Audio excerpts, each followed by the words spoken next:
everybody get settled down here. So what we're going to do, I'm Theresa Snyder, and I write the Farloft Chronicles, which is about Farloft and his friend Jay, and all of their adventures that they have. And what we're going to do today is I'm going to read you a couple of passages from a couple of the parts of the books so that you can get an idea of whether you like them or not, because maybe you'd like to listen to one, because what I'm going to do is when we get to the end of our little program, I'm going to give your parents something that they can click onto the computer and you can listen to the very first book, this one here. It'll be available on audio. And then if you like it, then maybe you might want to get some of the other ones, okay? But first, let me tell you about Farloft. You know, we should get started here. Farloft, as I was saying, is over 1,000 years old. He's very, very wise. And he's very, very helpful. But he's also very, very big, and that's the reason I couldn't bring him with me, because he wouldn't fit in this room. He's 14 feet 3 inches tall, and he's 13,000 pounds. How much do you guys weigh? Maybe about 30 pounds? 40. 40, see? 13,000 is a lot of weight. I weigh 35 pounds. There you go, see? You got her beat by 5. Almost 50? Oh, very good. I weigh 50. Oh, very good. Anyway, he wouldn't be able to fit in here, so I couldn't bring him with me. But I brought one of his pals with me, so we'll get to him later. But first I'm going to read you a little bit, but I got to tell you a little bit about it first. So, Farloft lives in the kingdom called the Kingdom of the Last Dragon. And he thought he was all by himself, and the humans weren't being very nice to him, so he ended up just kind of flying away, and he stayed up in what we call the West Ridge, which is kind of like our mountains up by Mount Hood, because it's an old unactive volcano. And he was just kind of hanging out there. But then he met a little boy named James. James was about 10 years old. So I'm going to read you the passage in the book where he actually meets James. And I have to give you a little bit of story behind this. So, do any of you know what a peat bog is? No, not me. Not you? Okay, well I'm going to tell you. You know what moss is, right? Because we're from Oregon. You know what moss is, that green stuff that grows all over everything? Yeah, I know what moss is. Okay, so a peat bog is a whole bunch of moss that's stacked all up over and over and over the years until it's really thick. And in Farloft's kingdom, they actually cut it into little squares and they burn it in their fireplace. It's like wood when it's dried out, okay? That's weird. Right, isn't that weird? But it doesn't smell bad. It smells good because it's made on a moss, you know. So, but the problem with going to a peat bog is there's places that are sinky and oozy, like quicksand. You know what quicksand is? You know, you step in it and you sink down in it, and yeah, that's not a good thing. So James's dad always told him, he said, don't you ever go out there alone to cut peat, you know, for the fire, because you'll be able to step in there and nobody would be there to pull you out, right? And that's not very good. So he wouldn't go out there, and he was a really good boy and he behaved himself. But then, unfortunately, something happened, and both of his parents, they ended up dying, okay? So he's all by himself, and he doesn't know what to do, you know? I mean, he has to go cut the wood, or the peat, you know, to burn the fireplace, otherwise he'd freeze to death because it's snowing, you know, it's really cold out. So he decides to go out on his own, and this is where he's going out on his own, and this is where he meets Farloft for the first time, okay? And it's called James Sinks. What do you think is going to happen? Farloft's gonna save him. Ah, I hope so. I hope so, yes. And what? I think Farloft probably, I don't think James knows it. It's like quicksand, but Farloft knows, and so, and he probably, maybe saw those kind of quicksand, and so he stepped over that and made this. He may. Okay, let's find out if everybody's right, okay? Do you guys want to come in and have a seat? We got plenty of room. Sure?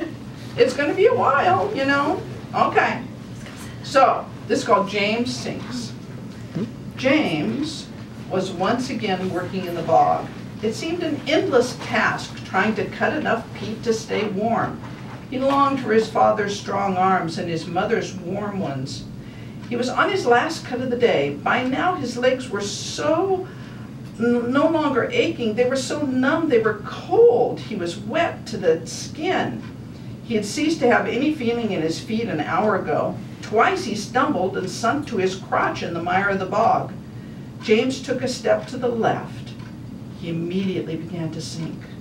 He struggled to pull himself from the oozing ooze of the quicksand. The more he thrashed about, trying to gain a purchase on solid ground, the faster he sank. He could find nothing on the bog to grab hold of. Within minutes he sunk to his waist in the muck. He tried to reach the spade that he dropped. If he could reach it, he could drive the head of it into solid ground and possibly succeed in pulling himself out. He strained toward the handle, his fingers just inches from its tip. The quicksand made this gurgling sound, almost like the earth was belching, and James sank deeper into the bog. "Help!" he screamed. He knew it was useless. The village was too far away and the villagers were all inside trying to stay warm. In panic, he called again, and it was all he could do. "Help! Please help me!" By now, only his shoulders were above this quicksand. He never should have broken his promise to his father and come out here alone. Better to freeze to death than be buried alive. James shouted at the top of his lungs, "Can anybody hear me? Please help me!" Farloft was out hunting when he heard James's call. The dragon shifted his wings in the air current that held him aloft in order to get a look at whatever it was that was in distress. It was a boy. Farloft's keen eyesight made him out clearly, a lad stuck in the bog. The dragon scanned the fields below and saw no one coming to the boy's aid. He appeared to be all alone. Farloft tucked his wings in a bit closer to his body, which angled him into a steep glide toward the bog. By the time he reached the boy, James was almost totally submerged. There was no time for pleasantries. Farloft popped his wings fully open above the bog. He used their great mass against the air to bring himself to a stop. He flapped twice to position himself just above the boy, and with one huge front paw, he reached down and yanked the lad from the quicksand. Once more, backward thrust with his great wings, and both he and the boy were solid on the ground. "Please don't eat me," James pleaded, for he felt sure that was the dragon's intent. Why else would he pull him free? What mischief and what misfortune, James thought, to be dragged from the quicksand only to be eaten by a dragon. "Eat you?" Farloft retorted. "I would rather starve than put something as filthy as you in my mouth." "Where are your people?" Farloft demanded. He didn't give James time to reply before breaking into a tirade. "Did your father not warn you about the dangers of cutting peat by yourself? Had I not come by when I did, you would have drowned. I cannot believe your parents let you alone on a day like this." Farloft stuck his nose up in the air and he inhaled deeply. "By the smell of it, it'll not be more than a few hours before it snows again." Farloft looked down at the boy. The lad stood before him coated with mud from head to toe, doing his best to remain standing. The cold, a close brush with death, and a dragon encounter left him unsteady on his feet and close to tears. "Are you all right?" Farloft asked in a gentler tone. The boy wiped his nose with one muddy fist. "Yes, sir," he replied. "Do you think you can make it home?" Farloft asked. "Aye," the lad replied quietly, but made no move to go. "Well then, off with you," Farloft commanded. James barely took 2 steps before his knees buckled and he collapsed to the ground. Farloft tucked his tongue in dismay. "This will not do." He moved around in front of the boy. "I suppose if I leave you here, you'll freeze to death." He pushed the boy with one massive claw. The lad, unconscious, failed to cringe from Farloft's touch. "And I suppose if I flew you home, your people would pitch chuck pitchforks at me and rocks at me and run from me and leave you to freeze. Either way you freeze, Farloft said to himself. Farloft and dragons were used to talking to themselves due to their reputation. Quite often they only had themselves to talk to. Cannot leave you here to freeze, cannot take you home. He shook his head from side to side. How do I get myself into such predicaments? Farloft positioned himself where he could get a comfortable grip on the boy. He reached out and with one massive paw, he picked James up and sprang into the air. So do you think he took James home with him? Yeah. To his cave, probably, huh? Or maybe to his village. Ah, no, I don't think he took him to his village. I think he took him to his cave. And in the rest of this book, they get caught during that snowstorm in his cave, and he has to make friends with Farloft. And Farloft tells him all kinds of tales about what happened. In the second book, there's a little dragon named Jay, and he's learning how to fly. Have you ever thought about learning how to fly? Wouldn't that be cool? I think it'd be kind of cool. What? That kind of scary to fall. Well, yeah, hopefully a dragon doesn't fall. Do you think they do? They might. They might. Okay, so... Well, the baby and it didn't go swing, it would fall. There you go. Well, this Jay is just a little bit over being a baby. He's, I don't know, he's probably about 10 or so. So this is called James' Flying Lesson, okay? I heard Jay shriek as he fell over the edge of the cliff. The shriek turned into a whoop of joy and a babble of laughter when his wings popped open and he started to soar. There is no experience quite as exciting as watching a fledgling dragon learn to fly. I turned to Farloft and smiled. How is Jay coming along? Farloft drew his eyes back from Jay's silhouette in the sky high above. He's doing very well considering his background. He had a late start, the dragon apologized for the young dragon. Farloft and I were sitting on his favorite perch, a sunny spot on a slab of rock just above the mouth to the cave. I heard his nails bite into the stone below us and followed his gaze up to Jay as he tumbled willy-nilly out of the sky, half flying, half falling. Feel the air, Farloft said softly under his breath as he stared up. Catch the wind. Jay continued to first drift, then fall like a giant fat leaf in a stiff breeze. Pop, Farloft shouted at Jay. Here comes the ground, he warned. Jay struggled to right himself, his wings flapping around him in a tangled mess.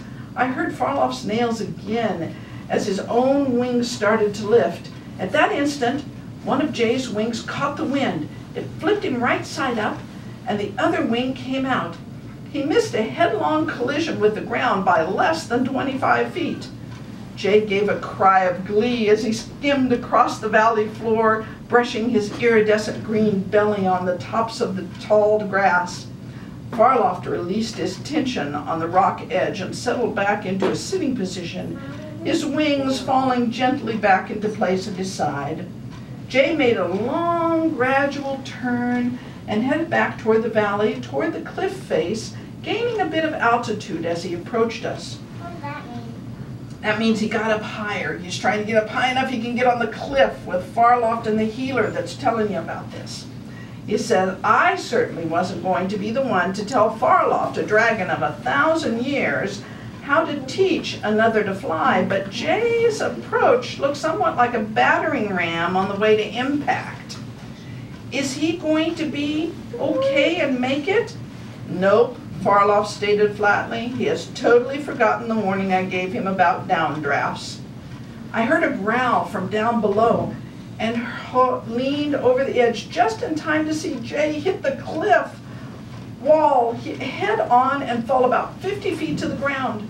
Farloft didn't even move this time. He just shook his head in disappointment. I guess he didn't think a fall from that height would do much damage to a young dragon. Farloft, Jay called from below. I forgot the downdraft, he apologized. Farloft didn't repeat the obvious. He just sat there. Farloft, Jay called again. I don't think I can. Farloft grinned and looked at me. He's only done launches from cliffs, no ground recovery. Oh my, I said. This was going to be interesting. A young dragon weighs a lot, more than your farm wagon, fully loaded, and its team of horses combined. It takes experience to get that kind of bulk up in the air from a flat surface. Farloft walked to the edge and looked down at Jay. Either you're going to have to walk up the mountain or you'll have to get the wind under your wings enough to catch the air, he shouted.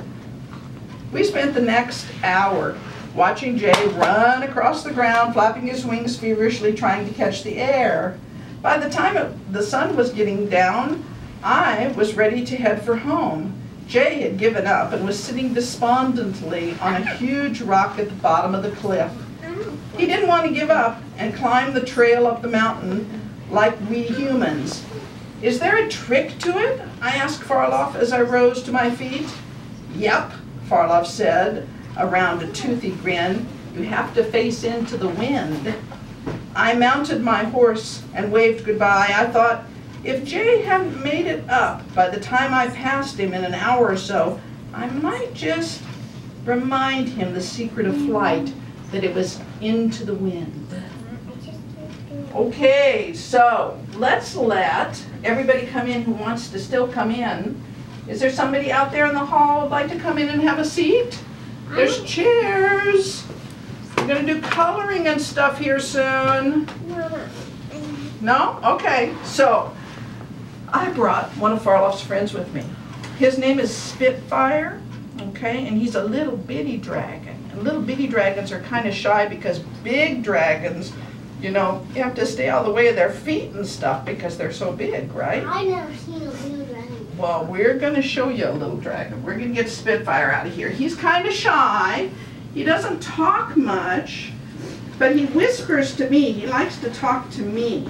So I thought if you guys had some questions that you wanted to ask Spitfire, then you could ask him. I'm going to see a real dragon. Yes, it's Spitfire. Can you say hi to everybody? Yeah. Well, I know you're shy. It's okay. It's all right. They're not going to hurt you. They're little kids. See, they like dragons. So if you had a question to ask him about dragons, you could ask him, and if I don't know the answer, he can tell us. Is there any question you'd like to ask about a dragon? Should I ask him one? Well, I bet you didn't know a secret about dragons. I just unlocked a secret. You have a secret? Yeah, about dragons. Guess what? It's their secret, but I unlocked it, and you want to see what it is? What is it? Actually, there are some dragons. Oh, be careful. Comes out right here. Oh, their fire comes out right there? Yeah, sometimes. Well, let's see. Does your fire come out there, Spitfire? Oh, he says the way that he makes fire is he has two tummies. Can you believe that? He has two. And he says that when he eats, the gases from the one tummy go into the other tummy, and then whenever he wants to breathe fire, he just belches those gases and he clicks his teeth together, which are very sharp, to create a spark, and he blows out fire. Is that cool or what? Yeah. Cool. Yeah. You got any other questions? Did you know that there are dragons that don't have scales? Did you know? I did. Did you know? What did you have? I knew that too. I knew that too. Oh, so do you know any dragons that are different colors? Well, I mean other than green. I know green's the best, but are there other dragons? There's dragons. Oh, yes. He says there's not only dragons of all different colors, but he says there's dragons that have fur. Yeah, they live up north and they're called fluffy dragons. Fluffy dragons. Did you want to ask a question? But guess what? Did you know dragons about dragons? He wants to smell you, I think. He likes to smell and see how people smell. No? No? Okay. He'll be shy again. You have to be kind to him, you know, because he's just a little guy. There. There you go. Now, let's ask the little boy in the blue what he was going to do. What were you going to tell us?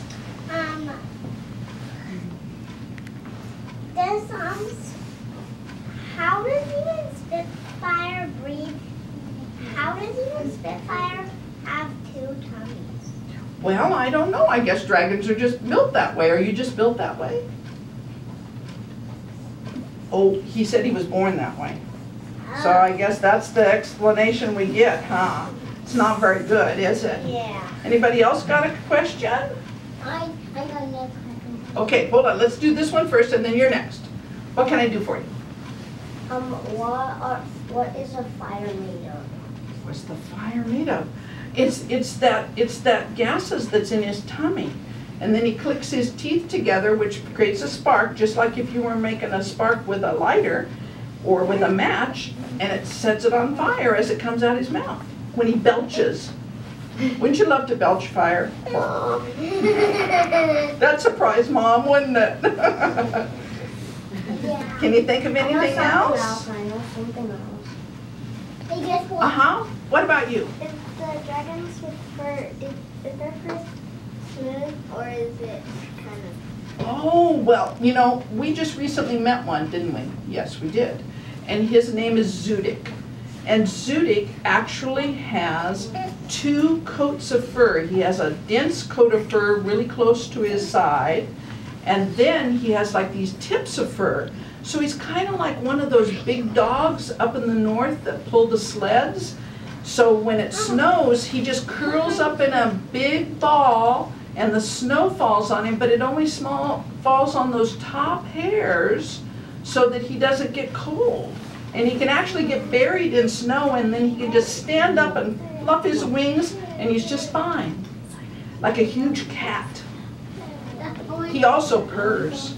Did you know dragons purr? Did you know dragons purr? I didn't know. They do. But guess what? I know something else. Guess what? What? You know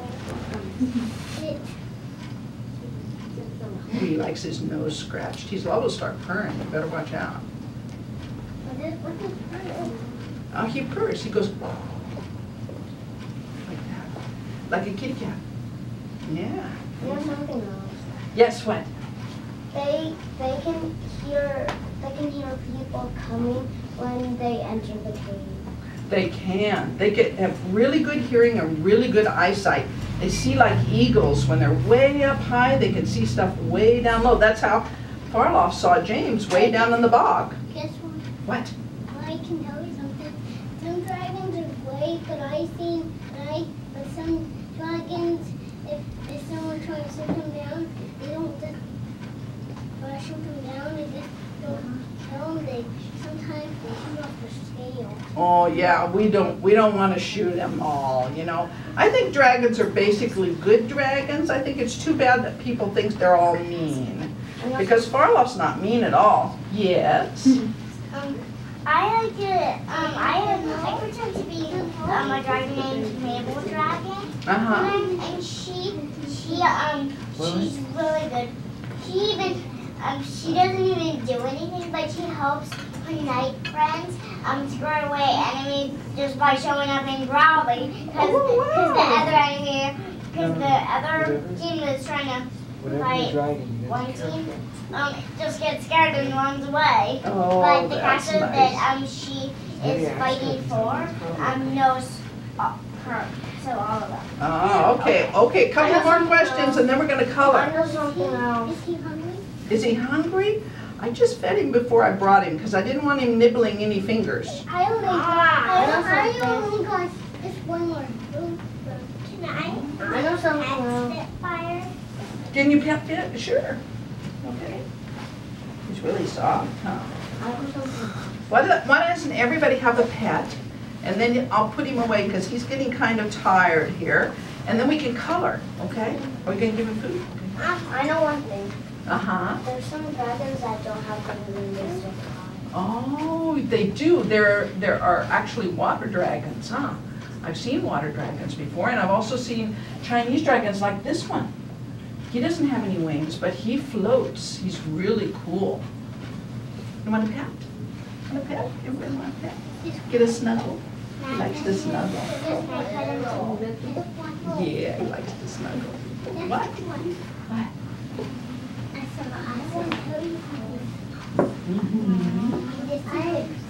I saw anyone. Uh-huh.